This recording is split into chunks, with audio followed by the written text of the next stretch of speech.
All right, Jeff, thanks for joining us today to talk Yeah. about your J6 experience. Do you just want to kind of maybe give a summary of your, well, actually, before, like, what was going through your mind in the lead up in the weeks before J6, before you went out there?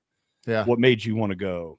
Yeah. So it actually, it starts a lot earlier than a few weeks before.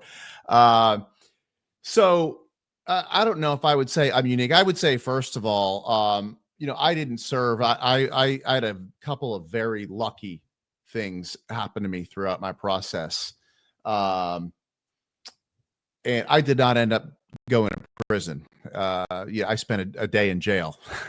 It wasn't enjoyable by any means, but Right. man, the suffering that a lot of other people have went through that has just been terrible and horrible. And um, the punishment is in the process, right? And anybody, any J6er at all, can attest to the absolute misery and the horror of just the 4 years.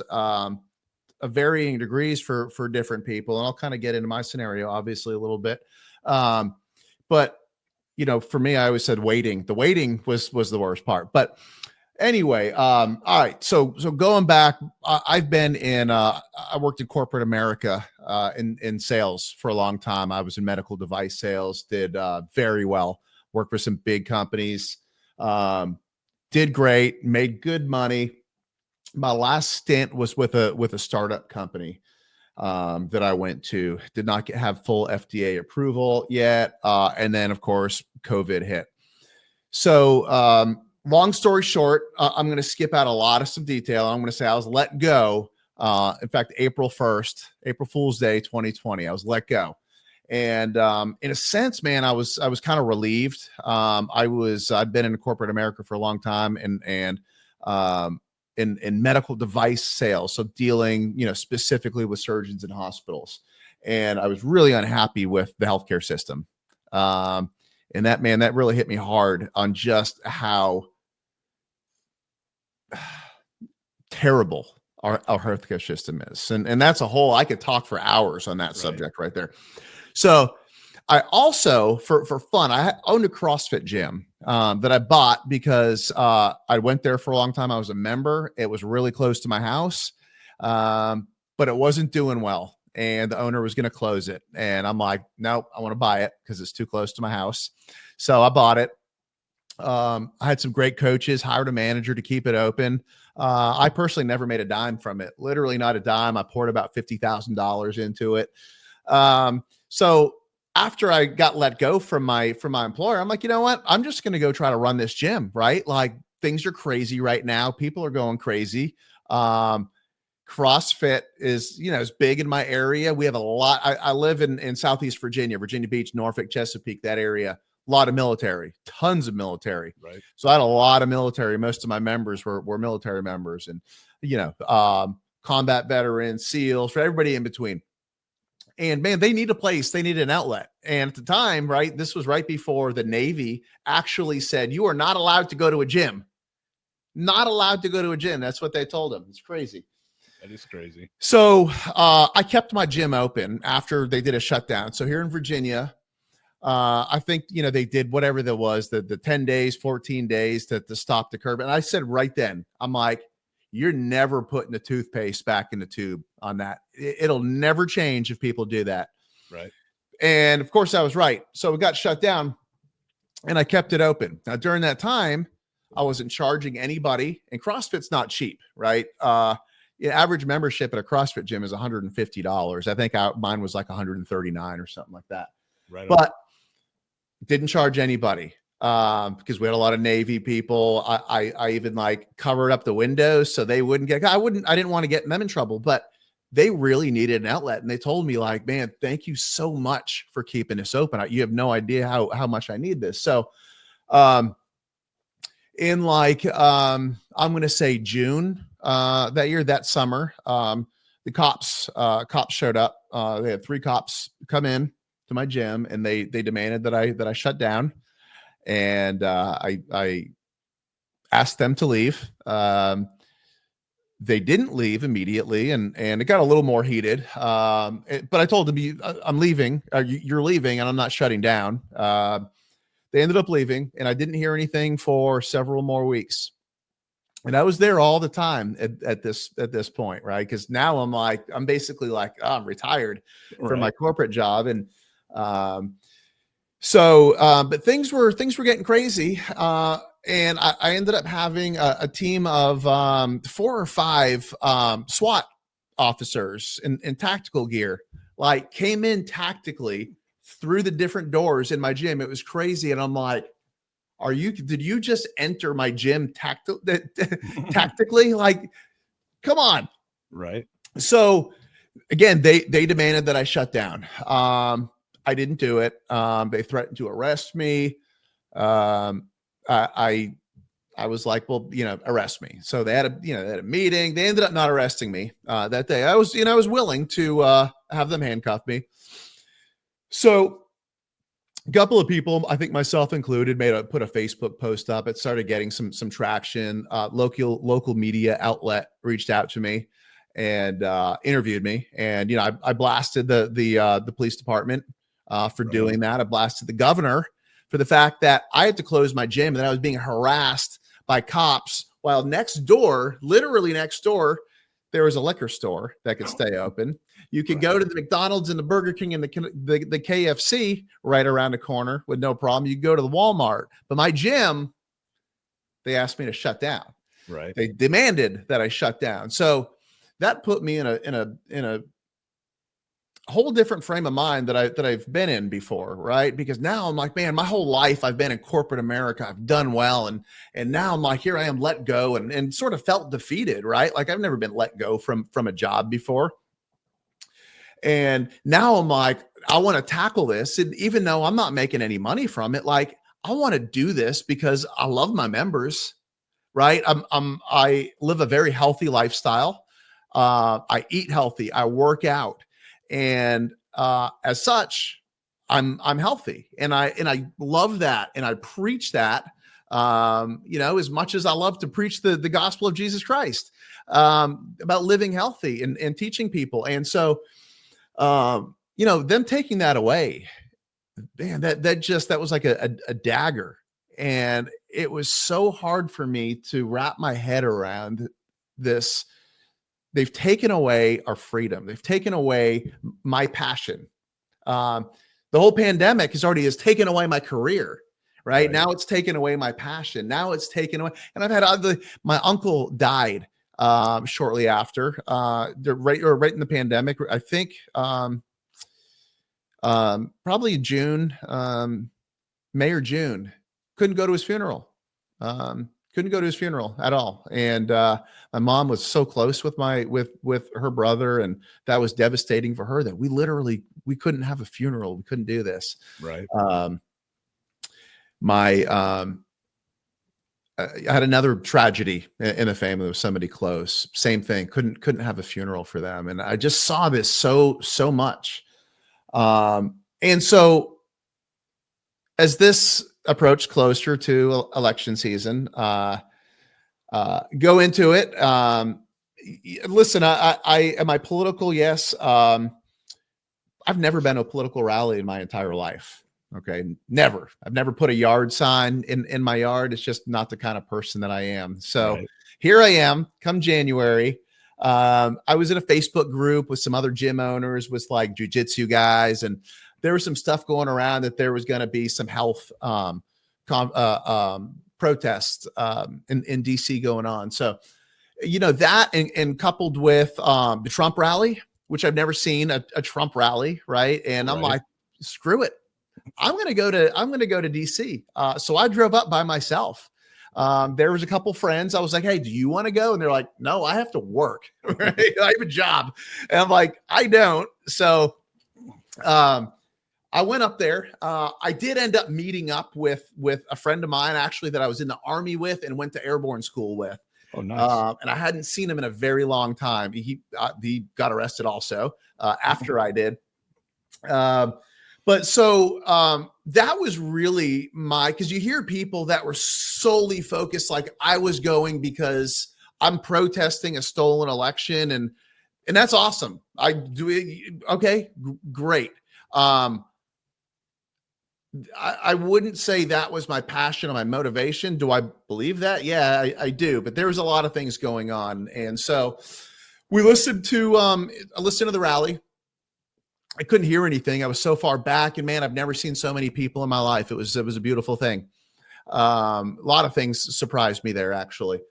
So couldn't really hear anything.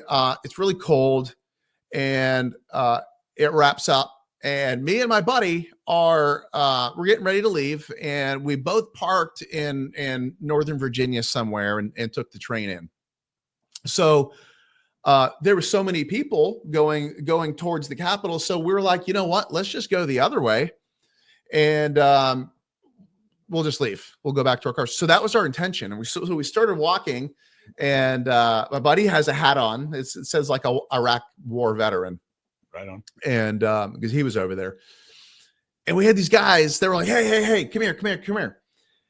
And so we go over, they're like, hey, can you help us unfold this flag? And so they had this like big plastic crate with this gigantic flag. And I'm like, this flag is so freaking big. So we're unfolding it. And then they're like, hey, come on, come with us. And so my buddy and I were like, all right, whatever. We'll just walk a little, we'll carry this thing for a little bit, man. And we did this, right? And again, my intention was I'm leaving. I'm going back to my car.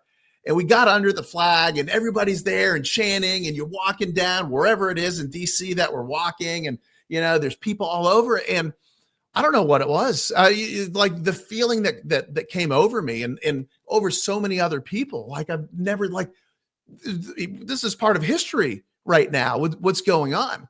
And here I am under this big American flag, and we're chanting USA, and it's just, not something that I've ever really done in my life. It's just, right. Like never been to a protest in the middle of a street, but man, it was electrifying. I'll say that. So we kept walking. And even though there were several times it was like, all right, we probably got to go the other way. I kept going. And long story short, because I can't go over every detail, so it'll take way too long. Right. We end up going up the stairs, I guess, which is on the Senate wing side. So as opposed to where the west tunnel area wasn't over there. I didn't go there. Thank goodness that's not where I went, because the outcome could have been a lot different. Right. Because we kind of made our way up the steps, and we got up to the very top. It was when we were there and everything was totally peaceful. The only thing that wasn't peaceful at the time was, a couple things. So the window by the Senate side door was smashed out at that point, but there was nobody going in. There was nobody in there, even though the door was open and there were cops out there. Nobody was there. Totally peaceful. The only thing that wasn't peaceful was there was a fight that was starting, because there were some guys that were saying, hey, these are Antifa guys and they're agitating. And I don't know exactly what they were saying or doing, but I got the sense that they had something to do with the broken window. I don't know that, but that was sort of what was going on. And so at that point, the fight that kind of happened. And plus at that point, the tear gas was coming in, and you could hear like the flashbang grenades going off. And then they were shooting people with pepper balls. I never got hit with a pepper ball, but one whizzed right past my face. Jeez. And I did get hit with a flashbang. Later on, I got pepper sprayed very badly in the face, completely unnecessarily. So during this time, because of all of these things, because of, I guess, the way that they're sort of moving the crowd with the flashbangs and the pepper spray and tear gas, it starts getting tighter and tighter where we are. So there's a couple cops right up by the wall. And I'm like, can we go in? Because I can't go the other way at this point. Like there's no way you're leaving that place at this point. You can't. Too many people. So they were like, they said, you can go. If they're inside, they said there's going to be cops inside though. That's what they said, something to that extent. So I tell my buddy who, there's some background noise. So I'm like, hey, they said we could go in, which was true. They did. Right. Of course, we could never find, they wouldn't give us that camera footage. Imagine Okay. that. So then at this point, I walk to the front door. Okay. I'm there. There's a couple cops there. Were like, can we come in?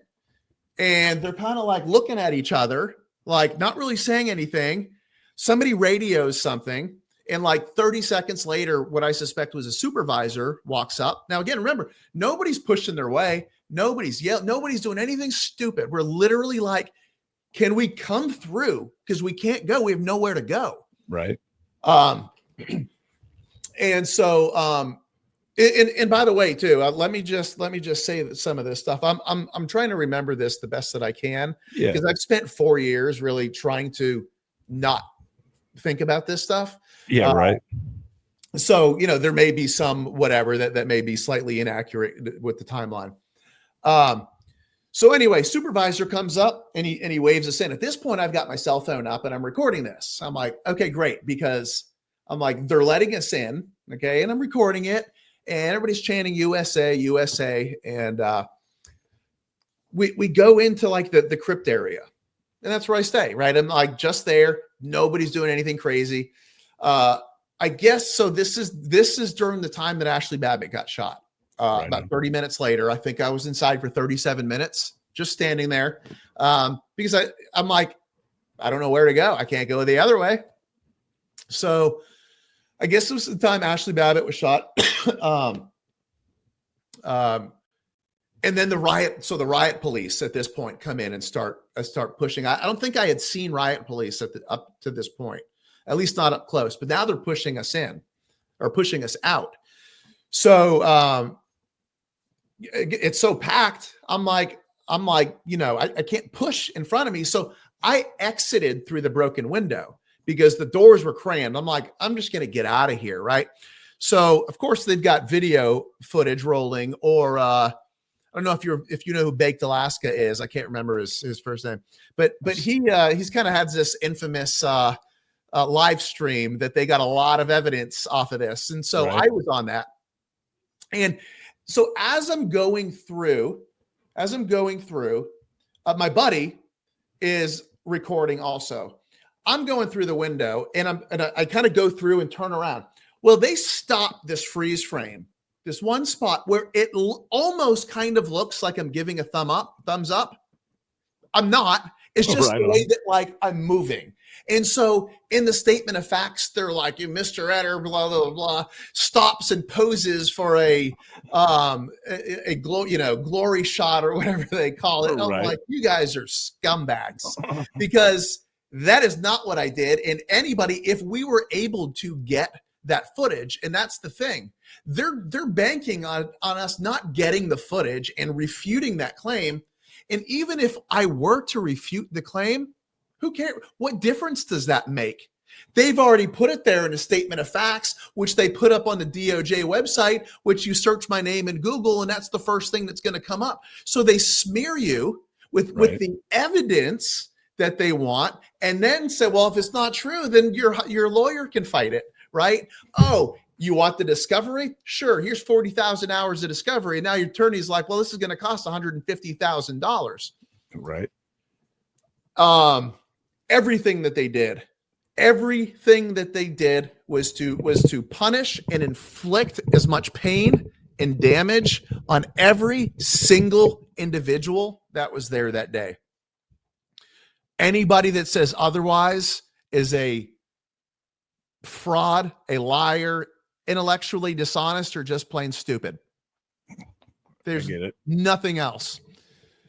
So anyway, I ran my mouth to the cops, especially on the way out, because now things have started to change. We come out and now there's even less room. The cops start pushing now. Okay. So now this is when they start throwing like flashbangs. I get hit right in the back of the leg with a flashbang, burned through my pants. Jeez. I kind of went back against the wall, right? Cause I'm like, okay, it's so tight in there. I went to the doors sort of like right where we went in, and they were closed. But there was this one little window that was open, and there was this one guy that he was like kicking the door, kicking it. And I was like, dude, like, chill out. Okay. And so I kind of looked, and I'm like, so I kind of looked in this open window from about just a few feet away, glanced in. The moment that I glance in this thing, I just get doused. Right. And I'm positioning myself so I'm intentionally not in the crowd, and they spray me. That was miserable. I went through tear gas chambers before. Whatever that was on a whole other level. I don't want to do that again. Right on. So anyway, of course they, then they said, well, instead of leaving, I stayed for 45 minutes. Well, I had tear gas in my eyes. I couldn't see anything. It was too packed to get out of there. So it wasn't as simple as like, oh, I'm just going to walk out of here. You couldn't. So now all the riot police, I guess this is about 40 minutes after I exited, 30, 40 minutes, something like that. The riot police, now they really start pushing people out. And I'm seeing them beating people. There was an elderly man next to me. It was not fighting. He wasn't doing anything. Was simply, I mean, quite frankly, I don't know how it wasn't me that they weren't beating. But so now I'm start yelling at the cops because they're beating this dude on the head. His face was covered in blood, right? And then he's like turning, and they're hitting him in the back. And I'm like, what are you doing? And this is the point now for the following 2 years until I got arrested. I was very close to what a lot of people were going to prison for assault for, right? Because a lot of the guys that are charged with assault were doing something like they put their hand on a bike rack that then had moved and hit a cop. Or, that people joke around and say, yeah, I got charged with assault because I assaulted my face assaulted a cop's fist, right? So as they're hitting this guy, and I'm like, I turn around and I get in this guy's face, and I'm like, what are you doing? Like, this is shameful what you're doing right now. We can't move. We were 100% peaceful, and you're hitting us. You're pushing us. You're shooting us. And so he continued to hit him, but I stopped, right? They tried to make a big deal about this. And even my judge said, you're very lucky that you weren't charged with assault. And then, my lawyer, after she argued, she's like, you can't get charged with assault if you don't assault somebody. But they were trying to make the argument that my posture was assaultive, is what they said. That my posture was assaultive. I can't really argue against that. Right. My argument is it's not illegal to have an assaultive posture, as far as I know, right? Yeah. But they're indiscriminately beating people, shooting people, lobbing grenades at people. Who wouldn't be angered at that, right? I mean, yes. It was a powder keg, and it was a gasoline, and they threw a match in. Right. So we go off. Now we're on the side. There I started recording and taking some pictures, which I later deleted. The only thing that I ever saved was the video of the police escorting us in. And I saved that because I'm like, that will come in handy. And so I got it off my phone. I put it on a thumb drive. I gave the thumb drive to a friend who was an attorney, but not representing me. I had him stashed in like the four corners of the earth. And so then I deleted everything immediately because I saw what was going on. And I wish that I hadn't. I wish that I had downloaded it and saved it, because I think I had a lot of good stuff on there, like really, really good stuff that, not necessarily that would have like overturned whatever, but just like historical pictures of that were just really cool. So I do regret that. But we're off to the side. There was a female cop, a black female cop that was up there. I'll just never forget this because it's so sickening to me that she was just standing up there laughing. And I called her out on it, and I started yelling at her and harassing her. But she was there laughing. Now, people have asked me, was that Leila Morris? And Leila Morris was the one that murdered Roseanne Boylan. And she is a sick woman, and she deserves to spend her rest of her life behind bars. There are a number of other people that do as well. And she is definitely one of them. I don't know if that was her or not. I have no clue. I would like to know, because really, man, and if somebody had pictures of that and could tie those two, and, you know, and on one side you have photos of her just beating the life out of this helpless woman, right? And not 40 minutes later or 30, or when, I'm not sure the time frame on that, but not too much longer, standing above everybody, laughing with a big smile on your face.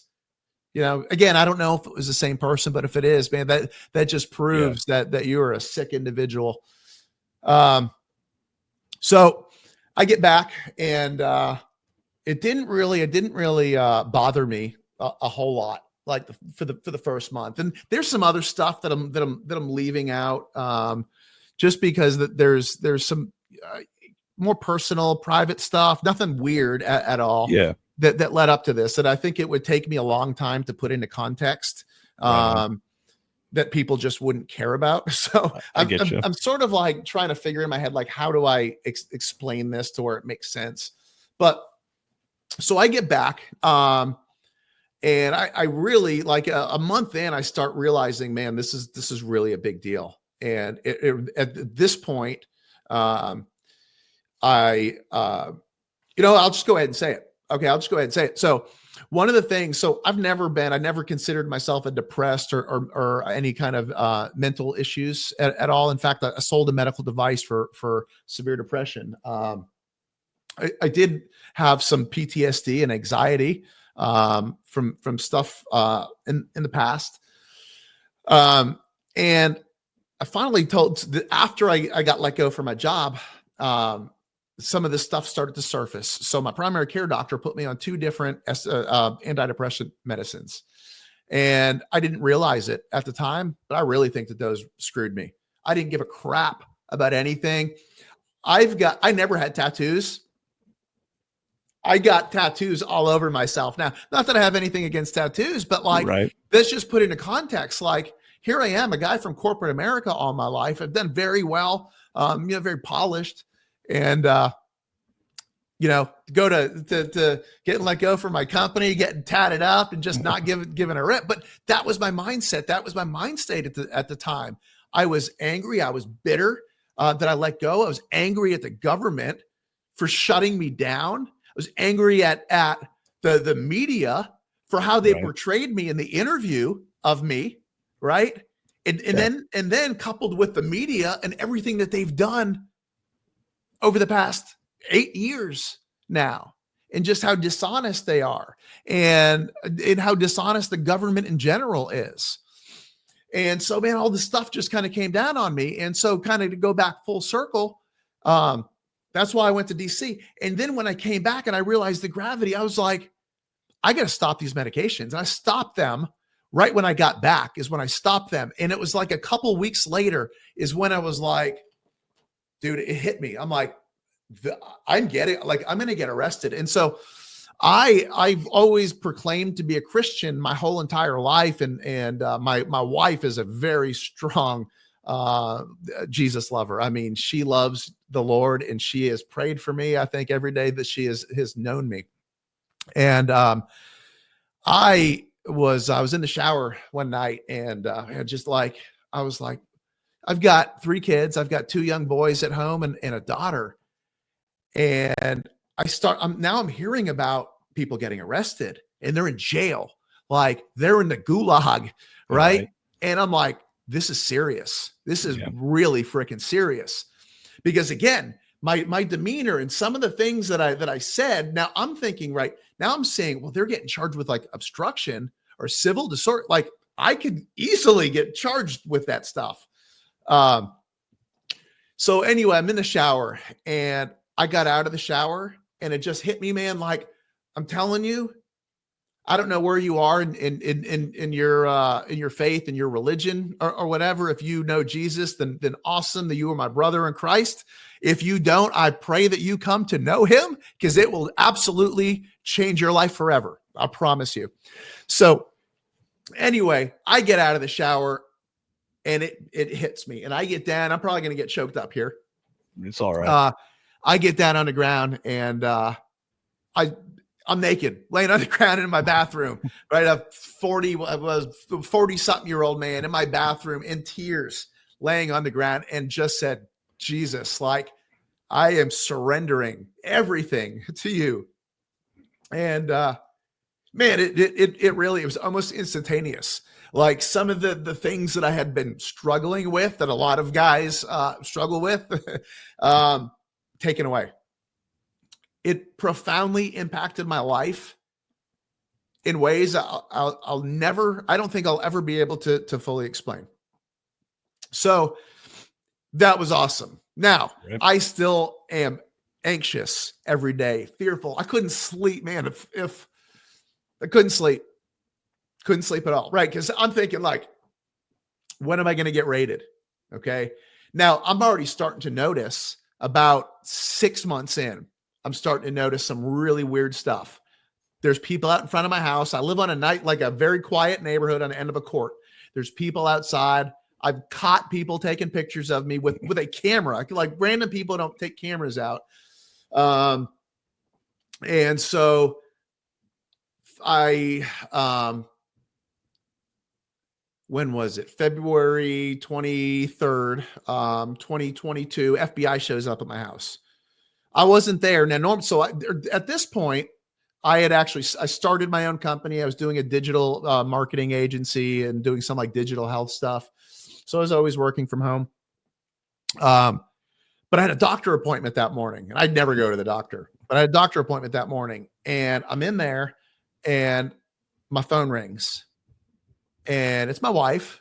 Now my kids were homeschooled this year because she took them out because of COVID. And she's like, I'm just going to homeschool them because they weren't getting anything out of school. She calls me. And now, remind you, right? This again, probably every J6er will tell you this too. Like these little things, like calls, like, okay, now my wife has called twice. My heart's racing. I'm like, She never would call me twice for no reason. I knew it right then. I knew why she was calling. I answered. My heart is racing, and she's like, Jeff. And I knew right when I answered how she said my name. She's like, the FBI just left. And I'm like, okay, what? Tell me what happened. And she's like, they came. They asked if you were here, and she thought I was home. She didn't even know that I left. And she's like, I think so. She's like, I was so scared. I didn't know what to tell them. And, during this time, like, I was very scared too. Like, things that, and I was trying to really stay very strong and stoic during this time, because I didn't want her to see me scared or anxious. Right. So there were a lot of things that it was like, I didn't want to tell her, like, hey, if the FBI comes, here's what you should say to them, and make her worried. I know that she was worried enough. So anyway, I wasn't there. They left their card. I got back home, and I'm like, crap. First thing I did is one of my very good friends, one of my best friends, is a Catholic priest. I'm not Catholic. He's just Catholic priest, and he was a great guy. I called him up, and I'm like, Dan, I need you to come over right now. And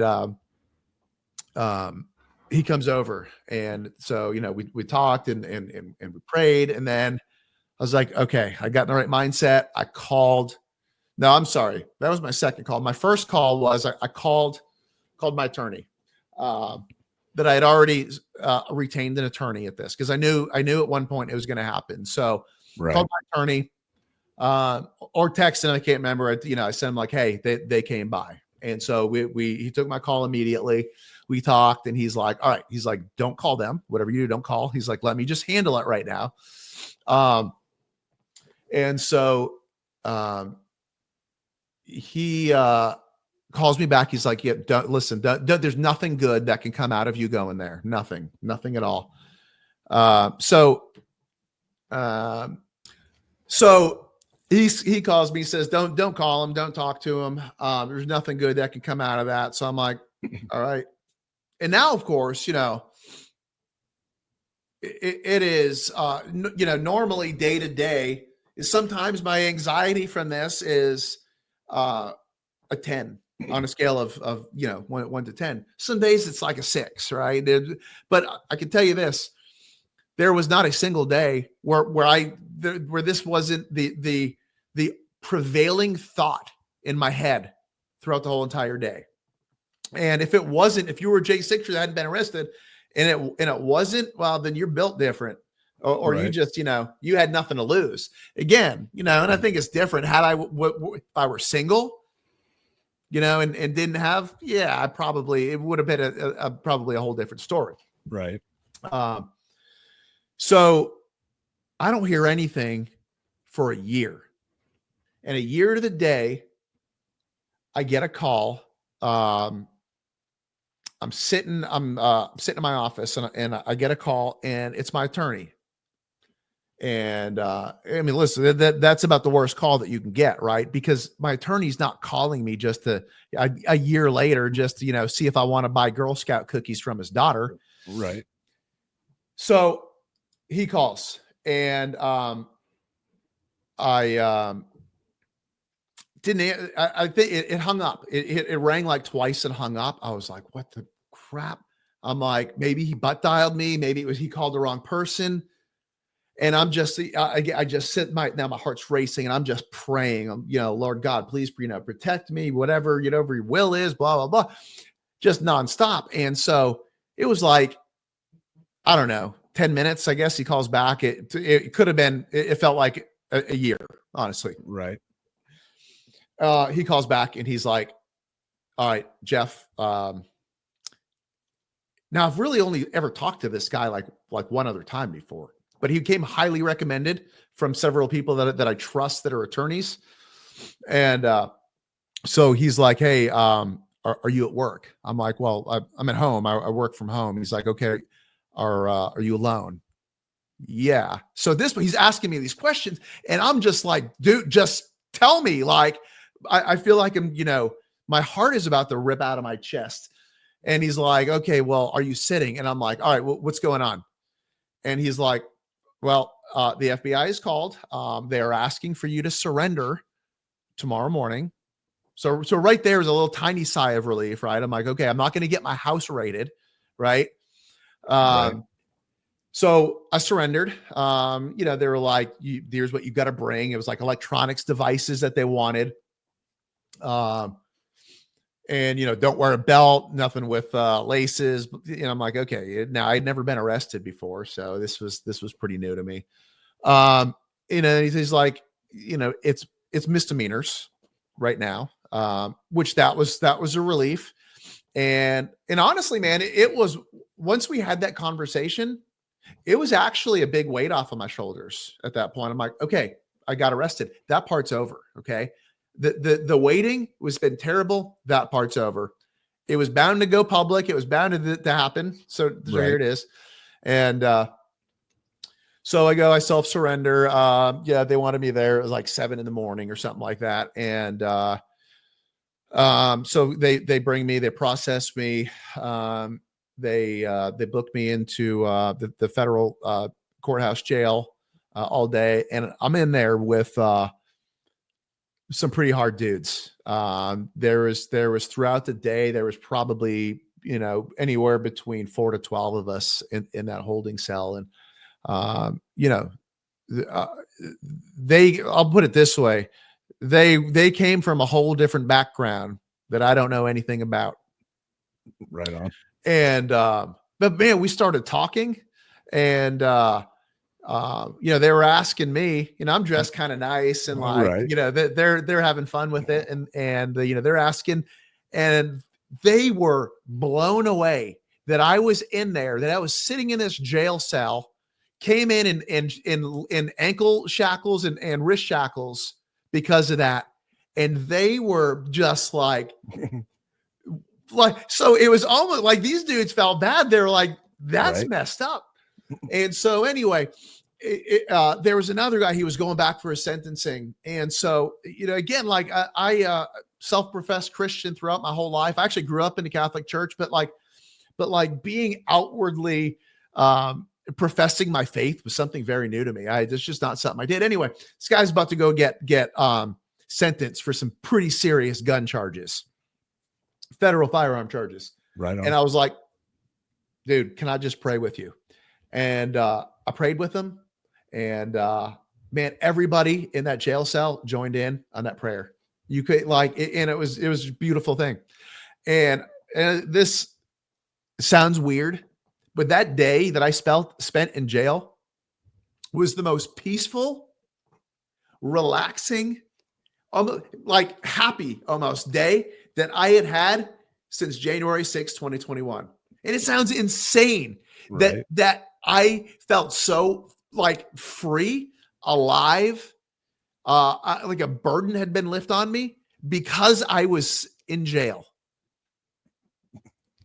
Still, it doesn't defies logic almost. So anyway, I get out of there. My lawyer comes and they released me.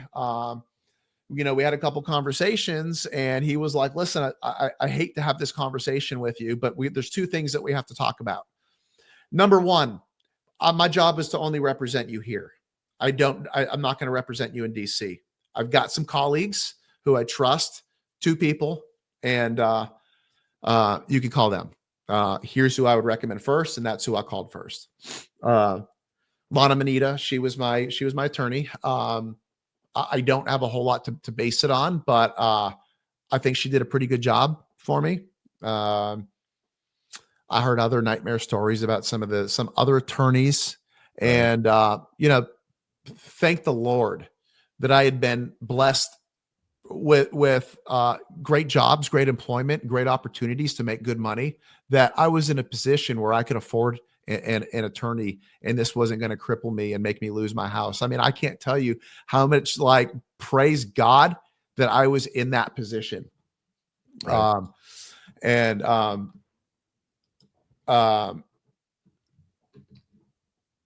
So many other people weren't, and they got just terrible, terrible advice. So anyway, the other thing was, he said, listen, there are some things in your statement of facts. He's like, that don't look the best.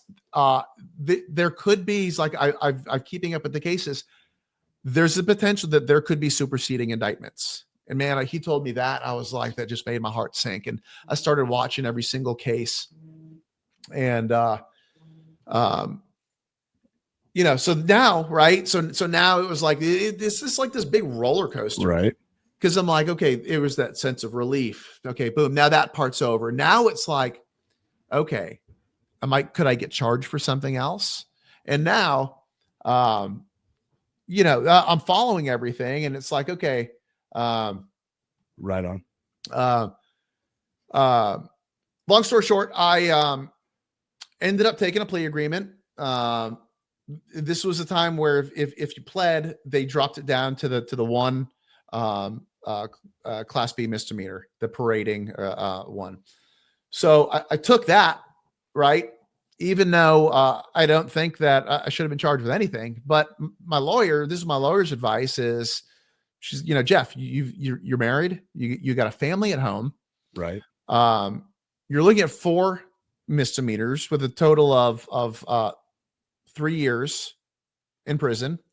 Now you won't get 3 years, but my judge was one of the worst. Right. And she said, and you're not going to win. You're not going to win. I know that even with that video, you're not going to win. You're going into hostile territory. You got one of the worst judges if you do a bench trial. And if you go in front of a jury, they all hate you. And she said, on top of that, your name is already smeared out there. So that they're going to take that back. Yeah. And they're going to dump so much discovery on me that I'm going to have to hire another attorney probably to handle this and go through this. And it's going to cost you $150,000 for what? So I was like, okay, yeah, I agree with that. But right. It was the fact that I was like pleading guilty to something that I didn't, but whatever, I'll play their game. Sure. Yeah, I'm guilty. Yeah. My sentencing was supposed to be in July of 23. And for some reason it got delayed. I think the judge got sick or something got delayed. So, but right after that, they changed, the appellate court made this decision that you could not charge petty offenses, which are Class B misdemeanors. The one that I pled guilty to, you cannot sentence to prison and probation. It very clearly states or prison, or like it says, a term of prison of not more than 6 months, or a term of probation not to exceed 3 years or maybe 5 years. I thought that was pretty clear. I can't imagine being a judge at that level and not understanding that terminology. Right. These are intellectually sophisticated people, right? So they're not dumb. So is it malicious? I mean, you can do the math on that. Yeah. So during that time, the appellate court says, yeah, you can't do that anymore. So my sentencing, which was on 9/11, they got resentenced for, right? 9/11. It's crazy. How appropriate for, right. The worst terror attack since then. Anyway, I'm one of the first cases that he sentenced. And so you could tell it. He wanted so badly. And the government was asking for 6 months for me. 6 months for walking into the Capitol building. Right. Escorted peacefully. Yeah. And standing there. And then complying with the officers to move. So instead, he basically, because he had such disdain for us, right? He'd said, I could put you in prison, but he's like, I don't know. Essentially what his argument was, is I would rather bog you down and be in your life for the next 3 years. So he sentenced me to 3 years probation with every stipulation you can imagine. Drug tests, of course, no weapons for a Class B misdemeanor. I can't leave the Eastern District of Virginia without 2 weeks of a notice. Literally every stipulation that they could think of. I didn't have an ankle monitor, thank goodness. Right. Because it wasn't house arrest. So that 400 hours of community service. Ask me how many I actually did. How many did you do? Or maybe I should say, don't ask me how many I actually did, but ask me, but how many my probation officer thinks that I did. And $5,000 fine, which was the most that they can fine you. So at that point, that was, I got the harshest non-prison sentence that was out there. And I still think I may have the record for that actually. Not that that's something I'm proud of. Well, I hear you. But my wife was like, thank goodness you're not going to prison, blah, blah, blah. And it was like, man, I don't know. Like the government was asking for 6 months. Maybe he would have given me 3, and then I'd be done with it. Like I'd almost rather have gone to prison at that point. Right. Cause I'm like financially, like I'm okay with that. I sold my other company or stopped doing that and got into real estate full time because I was doing well with it. My broker was a great dude, knew that I was there, didn't have a problem with it. I kind of was like relieved in one sense, because it would have been so hard to leave my wife and my kids. Like, I would go away for a couple of days for work and I hated doing it. But I would have been done with it. Right. Yeah. No checking in, no probation, no them coming to search my house, whenever they feel like it. Right. So that was it. And then, I still had almost 2 years of probation left, or I guess in March I was coming up on a year and a half. And then, praise God, Trump won the election. Yeah. I do think that January 6th, and I think that the big advocates for January 6th, and there's so many of them that have done so many great things and have been so vocal during this time, like Julie Kelly has done such amazing things. And gosh, I'd love to meet her and just shake her hand or give her a hug sometime. But there's a lot of other people that have done great things. And, while there's always, we're a large group of people that have been in the media spotlight. And I've noticed that there's been some factions in between people. And I hate to see that. I really do, because I love every one of them. And if anybody asked me, right, everybody was there for a different reason. Everybody was in a different mindset. I know this. I know the vast majority of people that went there never, ever thought that it was going to turn out the way that it did.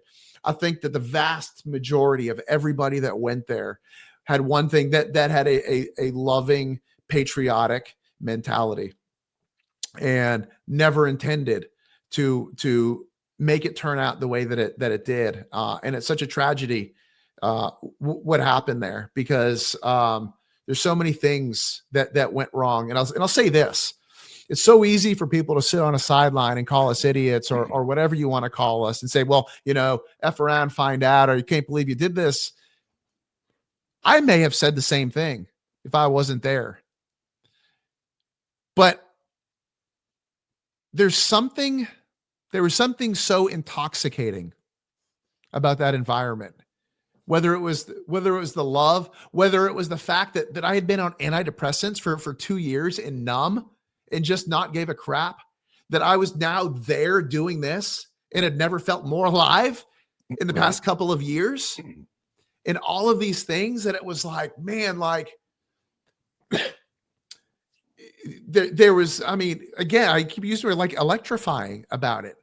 I would have never thought, like, I would have never pictured myself in that environment. I never would have pictured myself under the flag or in there, chanting or yeah. I would have been, that's not me. That's not who I am. But when you have this big mob mentality, right, big mob, and all of this, it really does change you. And unless you've been in that, it's easy to criticize people unless you've been in something like that. Right. And then, of course, you take a very vitriolic situation and then you add an element of violence. Right. Yeah. Yeah. That's not good. No. And it just went so badly, so quickly. And there were so many nefarious things that day. And I believe in my heart of hearts that there were a lot of nefarious actors leading up to this that were scheming to do things and to make this go awry. And it's pure evil. It's pure evil what they did to Donald Trump for so long. And it's so evil that they would use 1,500 people, 1,600 people as pawns to scare so many other people into, it's not just us, right? The people that were protesting at the abortion clinics, right? Yeah, they got lawfare. They're good. They go after these people. They want to send a message to fear. They want to put just terrify. That is terror. It's the definition of terror. And they terrorized a significant portion of the government and its resources against a small group of people to invoke terror onto an entire group of an entire ideology. Right. Yeah. So that's it, bro. That's my story. Right on, man. I got to ask you a couple quick questions if you got time. I know we've talked for a while now. Do you still have the shoes? Glad you asked. First of all, I'm glad you asked that because, again, the media and the FBI are idiots. Right. So, all right. So a couple things. My gym was CrossFit Slice. I was wearing a CrossFit Slice hat there. And I saw remark like, well, look at this idiot. He's wearing the name of his own business on his hat. Yeah. Why wouldn't I? I was there because like that was a big reason that I was there. I wasn't trying to hide, but that's the mindset of those people the leftists, because their mindset is already evil. Like, look, he's an idiot because he wasn't hiding, because they're already thinking, if it were me, I would have had malicious intentions. Right. Yeah. But I wasn't trying to hide anything. So then the shoes. All right. So I own a CrossFit gym. There are CrossFit shoes that you wear. CrossFit shoe is a shoe that you can both lift weights in. The sole is stiff enough and flat enough to really be able to squat deep, but also that you can do running, box jumps. So like a true lifter is completely stiff. You can't bend it. And these are stiff, they're flat. They give you so as a CrossFitter, any CrossFitter can look at a CrossFit shoe and say, that's a CrossFit shoe. Right. The shoes that I was wearing that day were Nike Pegasus. They're a running shoe. And they're very clearly a running shoe because they don't resemble in the slightest bit a CrossFit shoe. Right on. But they put in there that they were my CrossFit shoes because they took a picture. They got a picture of me from somebody's Facebook page of me on a bike wearing those.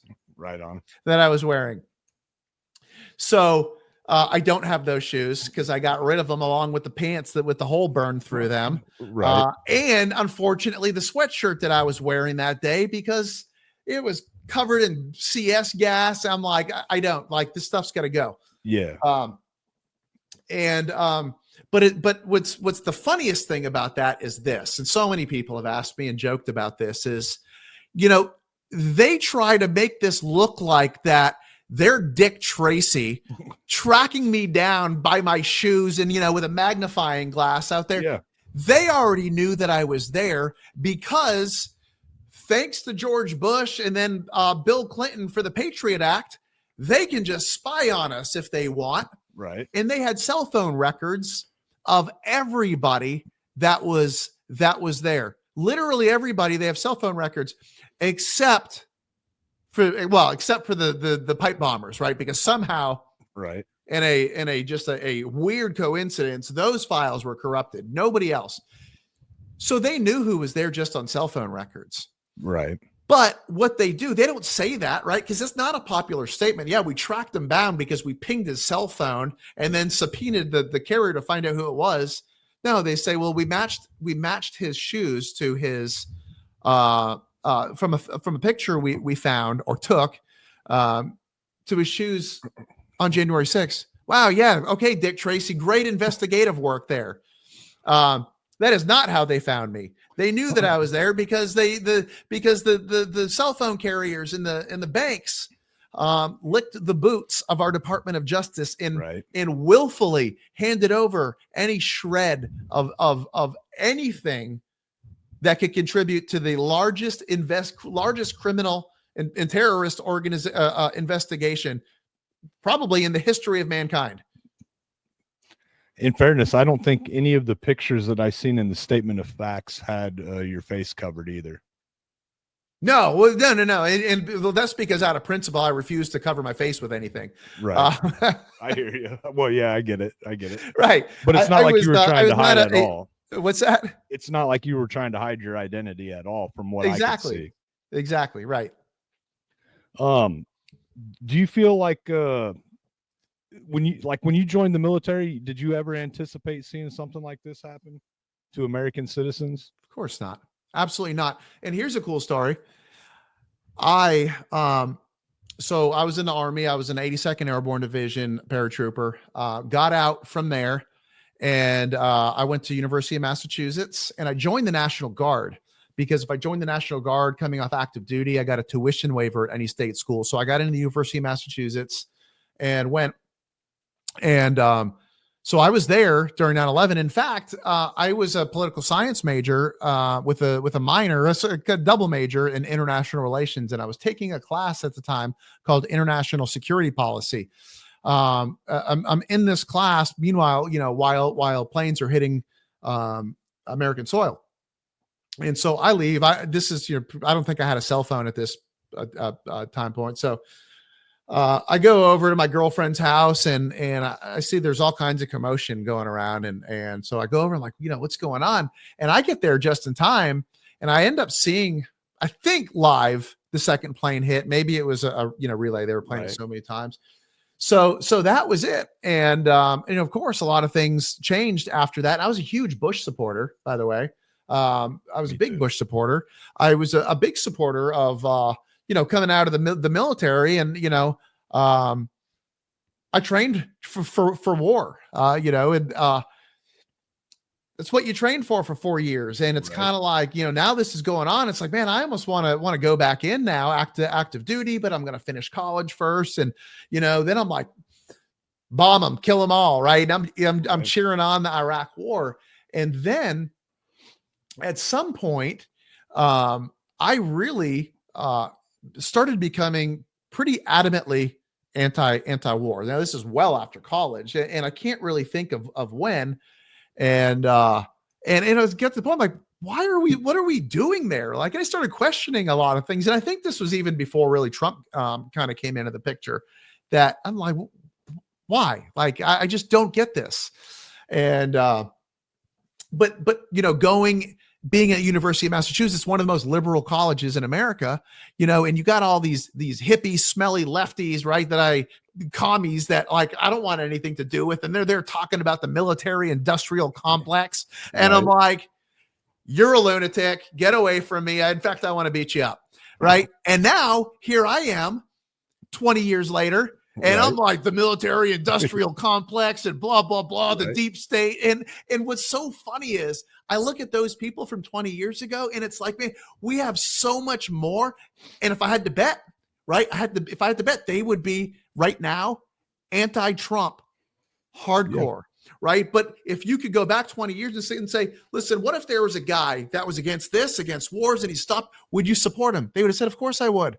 But these people have been so conditioned to hate an individual, he's become a boogeyman. Yeah.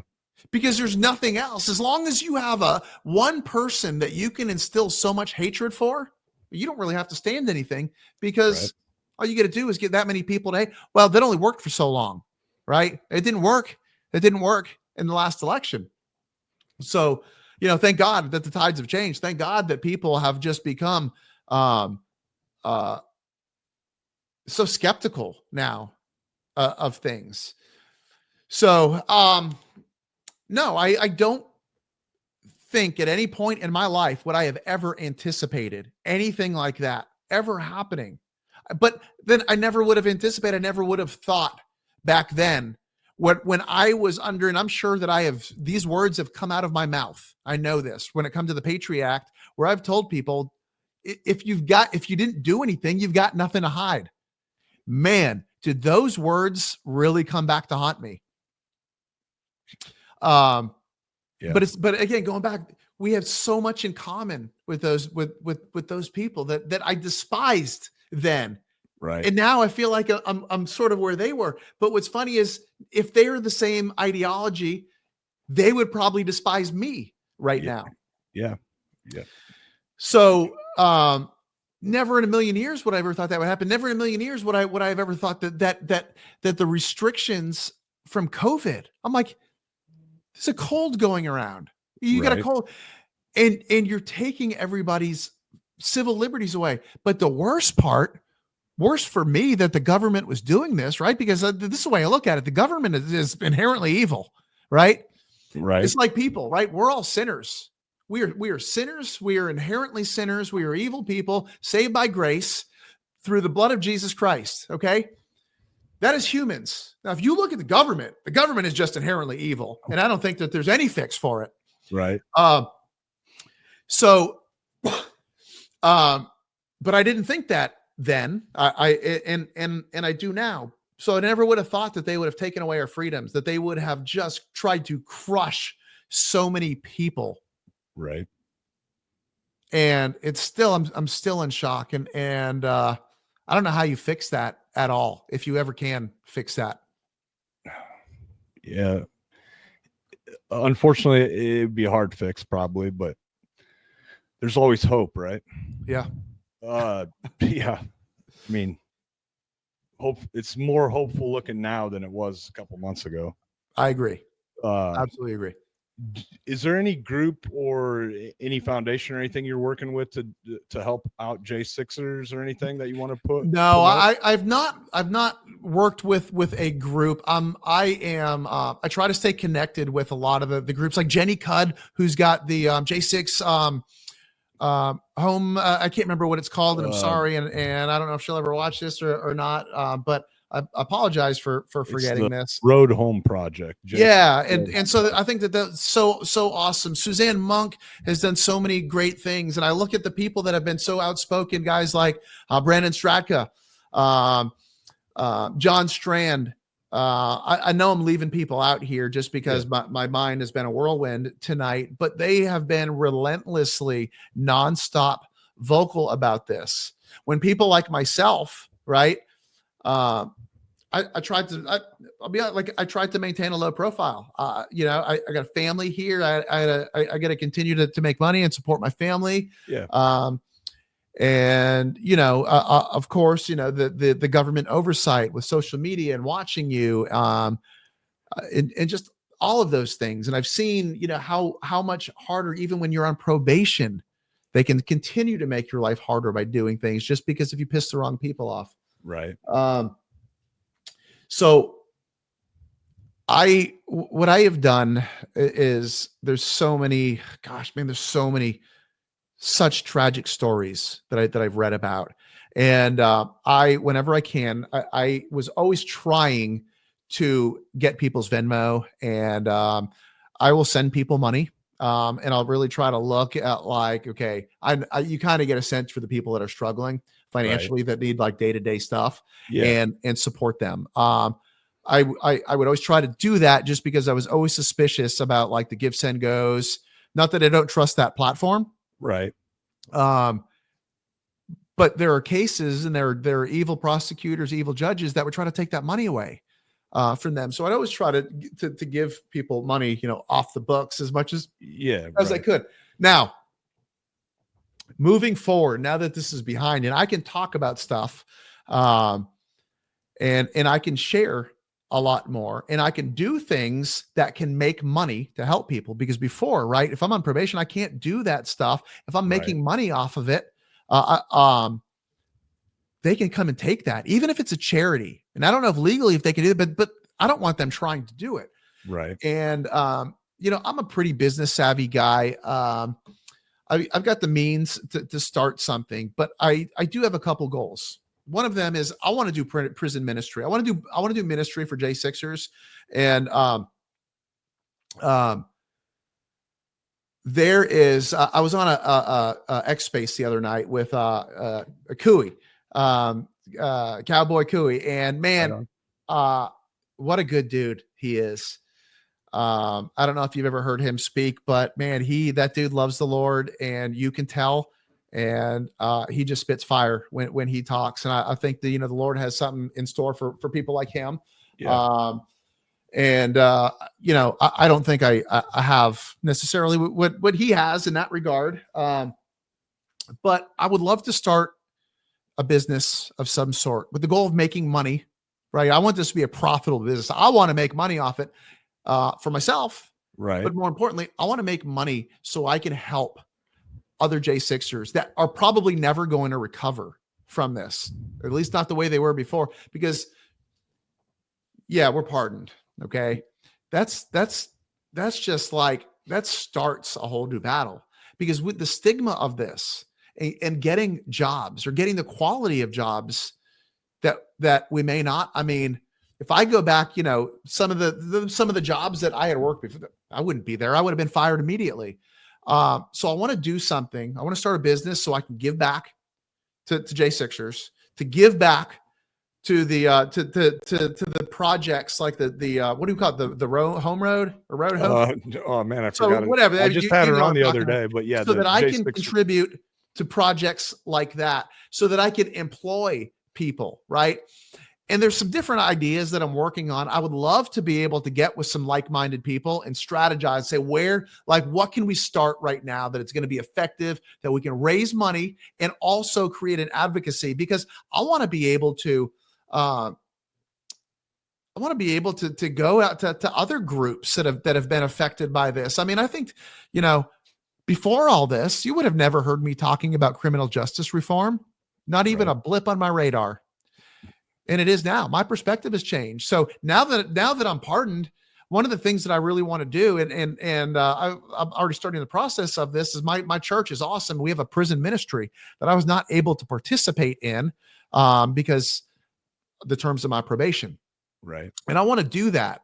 Man, I just want to spread the word of God, spread the love of Jesus in the prisons, and let them know no matter what you've ever done, Jesus loves you. I love you.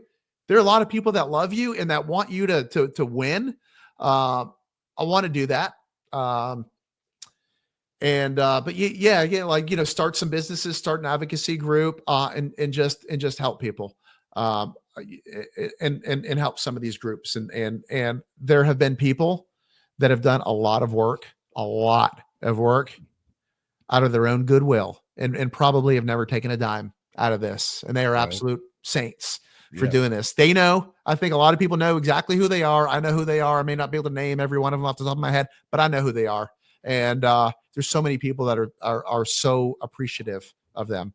Yeah. If you had the opportunity to go back in a time machine, would you do this again? You know what? I've been asked that question a lot too.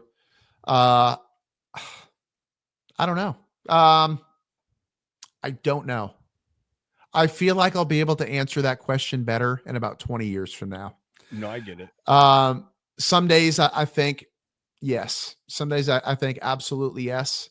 Some days I think no, right? Because my life would be so much easier. But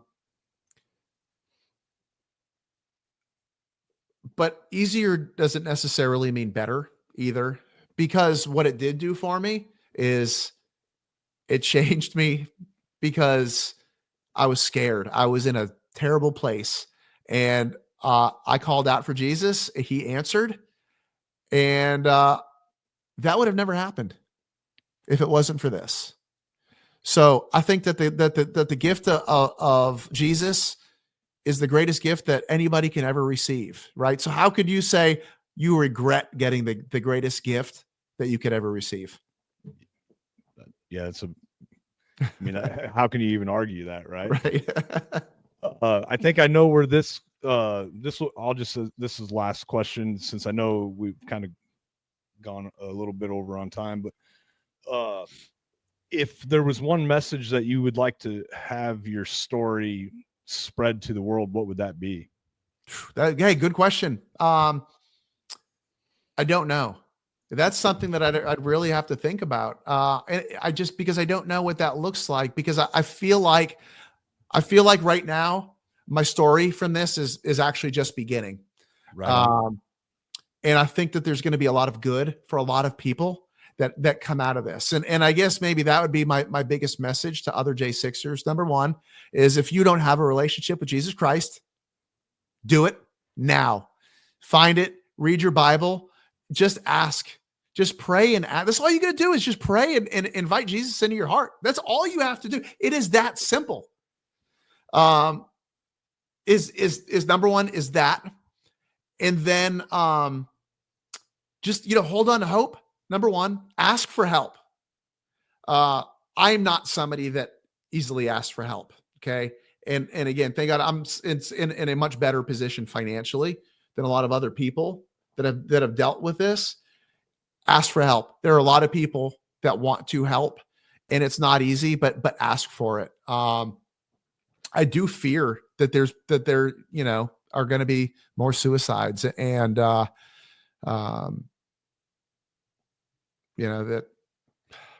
I hope it doesn't. I hope there's not a single one more, but there's going to be a lot of heartache, and a lot of that can be overcome through, finding Jesus, but reaching out, finding a good network of people that are supportive of you. Go out, work, live a healthy lifestyle, and make it. You are the captain of the ship at this point, right? You can't necessarily adjust the wind, but you can adjust your sails to get to the destination that you want to go, and do that to the best of your ability. Jeff, I really appreciate you taking the time out of your life to be on here and share your story and your message. Sure. And I got to say, yeah, thanks for having me on. Yeah, no problem. This is really, clearly I talk a lot. I've been in sales for a long time. I can talk a lot, and I can talk very easy. What is not good is, I don't like, talking about I don't like, I don't, so I can talk about myself, but, Yeah. but emotions, feelings, the pain, the heartache, Yeah. that's not easy for me to talk about. And so this right here, this is the most that I've ever actually talked about this, and really actually not broken down crying. I know that may sound silly, but No. this might be the first time. I got a little choked up for a little bit, but this may be the first time that I've actually talked this long about it, and have not got so choked up that I've had to stop talking about it. Now, there are a couple things out of this that I left out only because that I know that I will get choked up Yeah. about, and that I will talk about a little bit more. One of those, if you scour my X on replies, you may be able to find it. It's just not something that right now. Yeah. Yeah. Yeah. So, but yeah, man, thanks for having me on. I hope that you keep having people on. I think, and that's another part. I think that, I think everybody needs to talk and tell their story. I spent a lot of time being ashamed of myself, because it was being creamed that that's how I should feel. Right. I felt ashamed for being there for a while. I felt ashamed that I put my family in jeopardy like that. That's actually the biggest one, is I felt ashamed because I shouldn't have put my family in a situation that their provider could be taken away for potentially years. In my mind, I didn't know if I was going to be gone for a day. Right. I didn't know if I was be gone for 5 years. Right. Because I was reading other cases at this point that I'm like, this dude got 3 years in prison. And I'm like, I feel like I was worse. I'm like, I'm reading statement of facts. I'm like, he was in there for 3 minutes and they gave him 5 months in prison. Like, whoa, Right. this is insane. So that had me worried, because I'm looking at so many. I'm like, man, mine's a little questionable. So again, I had so many things happen that were so lucky, starting with the 4 misdemeanors. Like I really could have been charged with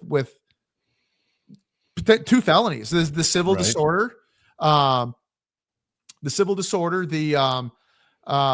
the obstruction charge. And quite frankly, I had it in my mind so many times that I started questioning things that I did or didn't do. And I started questioning, did I make contact with that cop when I turned around? Right. Now, I don't think that I did, but Yeah. I thought about it so much that I started questioning and thought, maybe I did, Yeah. And if that's the case, they're going to put me, that's like, I'm going for years. But that's how much it messes with your mind, that I started questioning, I literally questioned, did I assault a cop? I hear you.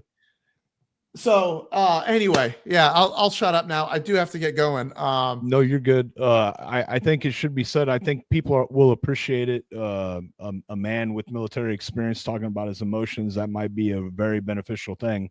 Yeah. Because I know a lot of men out there think it's not manly to talk about their feelings or ask for help. So I'll tell you this, man, if there was any J6er out there that, I don't care what they did. I don't care what you did that day. Because I know that something was off that day, and there are people that did things that never would have ever done these things. Right. And you know what? Even if you are the kind of person that would do those things, I don't care. If you need to talk to somebody, find me on X, Disarm the Media, hit me up and say, whatever, call me up. I don't care. I'll talk to you. Don't go through that alone. Here's the other thing. Again, fairly polished guy. I've been in the corporate world. If you need an updated resume, if you need to talk about, I'm a very good interviewer. Right on. For jobs. I don't know. I may Yeah, suck here doing this. I don't know. You're good. You made it easy on me.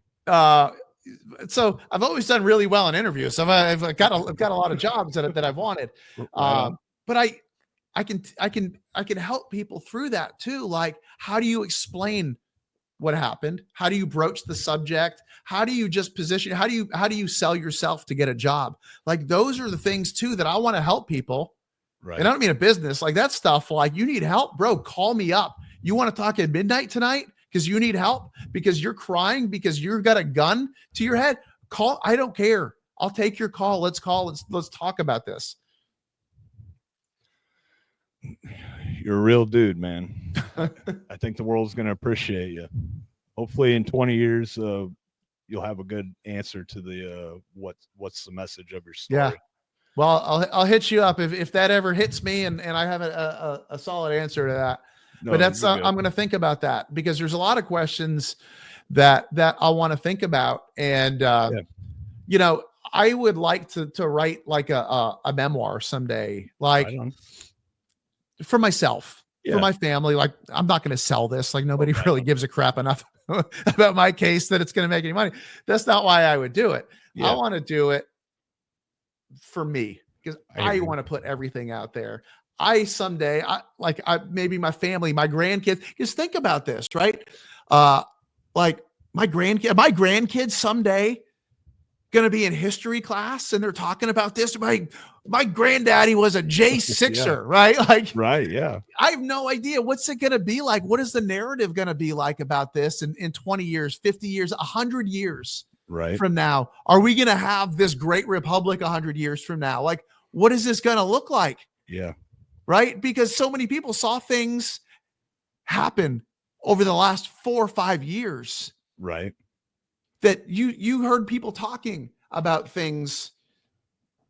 You heard people, is Jesus coming back? Right? Is the world coming to an end? Like, what is happening right now? Like, there was so much that happened in a short period of time. There was centuries that happened in the span of 5 years. Yeah. I don't think we will ever live through a more significant, a more historically significant time period than we have went through in the past 5 years. I know I won't. I know that. But it'll be interesting. It'll be interesting to see what the history books tell about this. And you know, the day was tragic. The event was tragic, and it could have been so beautiful, and it still could be a very beautiful thing. And it's up to people. It's up to people like you. It's up to people like you. It's up to people like me to tell the stories, to share the stories, to tell the truth, and let the truth just proliferate. Right. And that's the only way that the legacy, and you've seen that over the past couple of years. You've seen people that have just are very distrustful now, and I think you're going to continue to see that tide change. I've always been a pretty politically astute person. I wish I had evidence of this, but the two elections that Donald Trump won, I almost exactly picked the outcome perfectly. So if you look now, I bookmarked it on my profile because I wrote bookmark this. He will get 312 electoral votes. Oh, and yeah, I put that like a week before the election, I think. Right on. And I did the same thing similar. I by no means am I a prophet. Trust me, I've been very wrong about what I thought was going to happen. January 6th being one of them. But I am pretty politically astute, and I do sense a very, very big shift. And I think when Donald Trump says things and he's coming into his term a whole different man, and I think when he says that we are entering a golden era, I really believe that, and I think that the tides will change. It's not going to be in the first 100 days, right? It's ongoing, but I think that there will be a much more of a sense of normalcy coming up, and there will be a dramatic shift, and we're seeing that in so many different areas right now, so quickly, and it's happening even quicker than I thought it would. And hopefully that continues to accelerate at least that same pace. Right on. Well, all right, Jeff, I appreciate you coming on. Yeah, man. And I know you got kids and stuff, so you probably got to get back to them. School night, right? Well, It- you said they're homeschooled, but No, they're not homeschooled. They're Oh, not not homeschooled anymore. anymore. They go to a private Christian school. My wife is a Oh. teacher there. oh, nice. But it's not super close to us, so they have to get up pretty early and Right on. go. But yeah, it is a school night. But I do miss I do miss that part about homeschool, is that they could sleep in a little bit Yeah. later, and there's just a lot of good things about it. But that's a whole Right other on. conversation. So again, thanks for having me on. I appreciate you. Yeah, no problem, Jeff. Thanks. Yep. Take care.